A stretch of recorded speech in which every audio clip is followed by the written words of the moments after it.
ایک شخص حضرت علی کی خدمت میں آیا اور عرض کرنے لگا، یا علی، میری زندگی چاروں طرف سے الجھی ہوئی ہے، ہر قدم پہ سوائے ناکامی کے کچھ نہیں ملتا، میں ایسا کیا کروں کہ مجھے کامیابی ملے، کامرانی ملے، زندگی سکون کی راہ پہ چل پڑے؟ تو حضرت علی نے فرمایا، اے بندہ خدا، زندگی میں انسان کامیاب اور ناکام انسان اپنے فیصلوں کی وجہ سے ہوتا ہے، تم فیصلے صحیح کرو، تم ناکام نہیں ہوگے۔ تو اس شخص نے کہا، یا علی، مجھے کیسے پتہ چلے گا کہ میرا فیصلہ صحیح ہے یا غلط؟ تو حضرت علی نے فرمایا، اے شخص، یاد رکھنا، جو فیصلہ انسان احساس کے دلدل میں گر کے کرے وہ فیصلہ نقصان دیتا ہے۔ رحم، مہربانی، پیار، غصہ، یہ انسان کے احساسات ہیں۔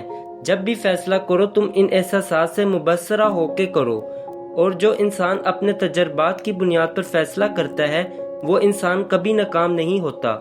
تبھی اللہ نے دماغ کو انسان کے سر میں رکھا تاکہ انسان کو اس بات کا احساس ہو کہ دماغ کا فیصلہ انسان کے لیے کبھی ذلت کا سبب نہیں بنے گا۔